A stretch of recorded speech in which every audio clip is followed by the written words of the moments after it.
que migraña no es igual a dolor de cabeza. Exacto. ¿Ya? O sea, el dolor de cabeza es un síntoma de la migraña. Pero todas aquellas personas que nos están viendo y padecen de este mal, se van a identificar en el que muchas veces el dolor de cabeza no es tan molesto como otros síntomas. Por ejemplo, las náuseas, la fotofobia, el malestar general y hasta compromiso del estado de ánimo durante un episodio de migraña. Afecta mucho más a las mujeres. ¿Por qué?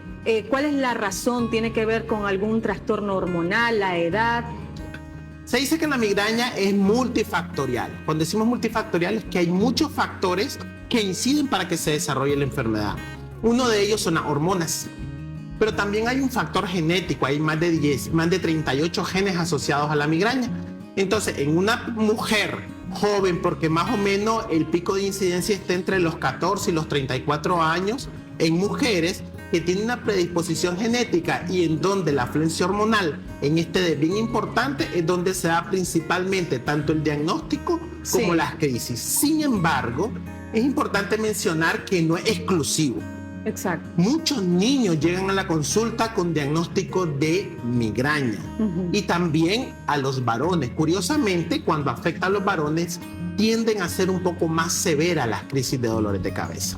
Pero no todo dolor de cabeza, por supuesto, es migraña. ¿Cómo lo identificamos? Es decir, si es porque te sofocaste o saliste de lo helado a lo caliente, ¿cuándo es que esto se puede convertir en una migraña?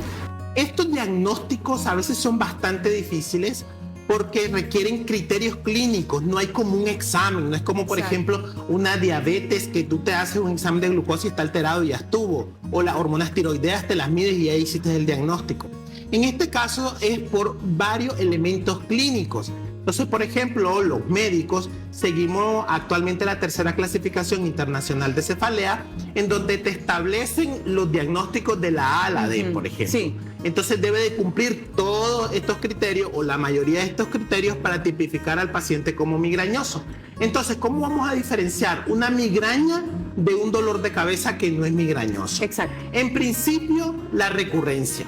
Si un paciente, por ejemplo, está teniendo dolores de cabeza, nosotros los médicos le decimos a esto cefalea o cefalalgia, semanal o 2 veces al mes, no vamos a pensar que es normal. Es decir, no es normal que una persona pase 5, 6, 7 días al mes con dolores de cabeza. Probablemente tiene disparadores, pero hay un elemento subyacente en ese paciente que es seguramente la migraña. ¿Cuáles serían también esos disparadores? Una persona que ya tiene migraña, ¿qué hace que tenga esas crisis fuertes, esos episodios que realmente suelen ser una pesadilla? Es una excelente pregunta la que haces, porque el enfoque al momento de atender a un paciente con migraña no solo debe de ser buscar el mejor medicamento que le va a resultar, sino quitar todos aquellos factores que le están descontrolando su enfermedad. Dentro de esos factores, el más importante, el trastorno del sueño. Y si nosotros pensamos que 1 de cada 3 personas duerme mal, yo soy especialista en trastornos del sueño y te digo que en mi consulta llega muchísima gente que su dolor de cabeza es secundario a dormir mal.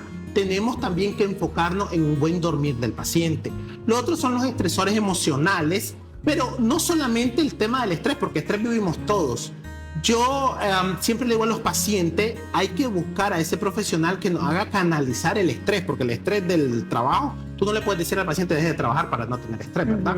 Lo otro es el sedentarismo, la falta de actividad física, malas rutinas de alimentos, por ejemplo, otras enfermedades asociadas al dolor, el uso de anticonceptivo oral en las mujeres, por ejemplo, el abuso de analgésicos. Debemos de tener este enfoque multidisciplinario para poder lograr el control en el paciente. Si nosotros centramos el manejo de la migraña exclusivamente en la pastilla que le vamos a prescribir, vamos a tener un fracaso rotundo y total en la consulta. Yo tengo episodios de dolor, tomo Dorixina Relax, es lo único que le quita el dolor. ¿Realmente es recomendable este tipo de medicamentos y no pasa nada a futuro? Yo soy profesor de formación para neurólogos en Nicaragua. Y yo siempre le digo a los médicos, nosotros manejamos definitivamente de manera inadecuada el dolor de cabeza.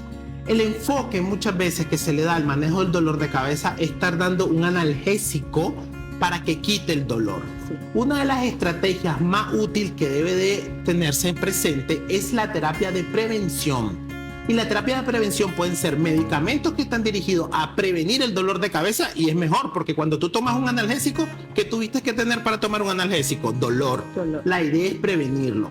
Pero hay un tema muy interesante a propósito de ese comentario, que los analgésicos terminan empeorando los dolores de cabeza.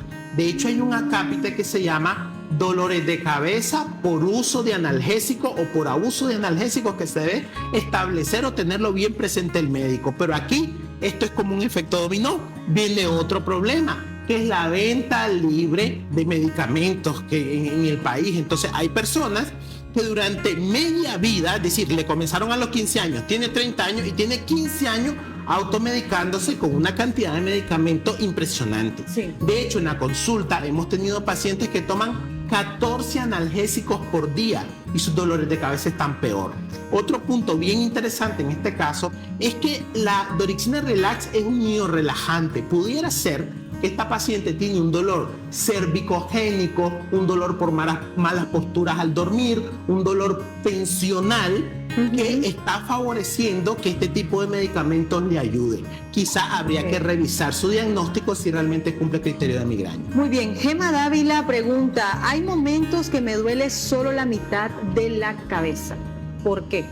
Ok, el patrón típico, clásico, como lo habíamos visto en la figura, es un dolor de cabeza unilateral. Pero ojo, es unilateral alternante.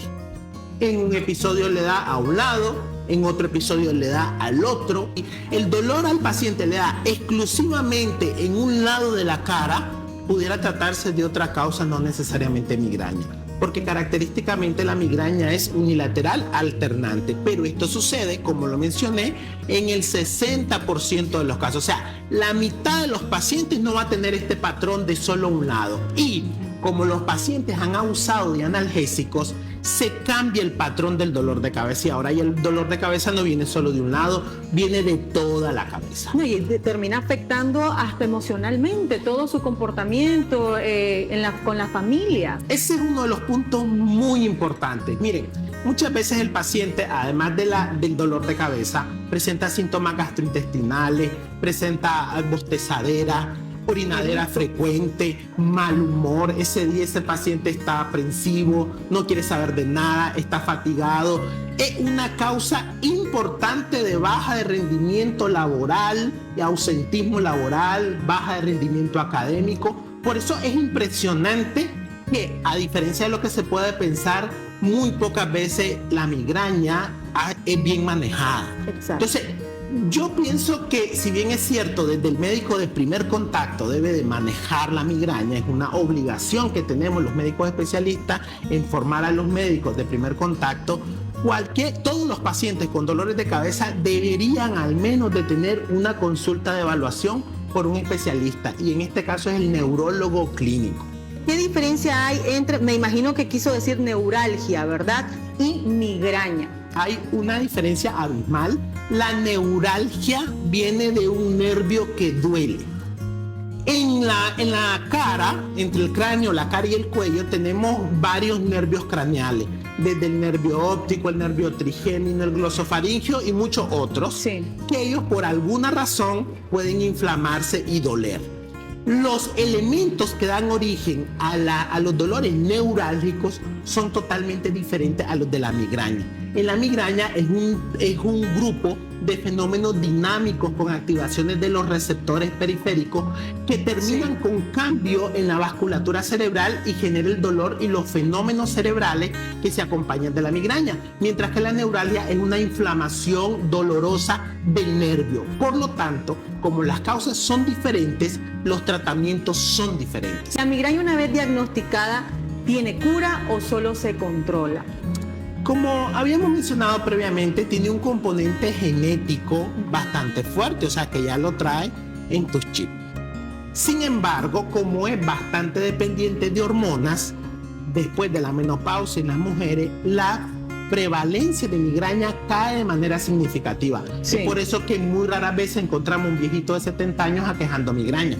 Generalmente da en mujeres jóvenes en edad reproductiva, o sea, el gran bolsón de los pacientes migrañosos es este grupo etario. En otras palabras, hay que considerar como una enfermedad crónica, pero puede tener remisiones a edades altas de la vida.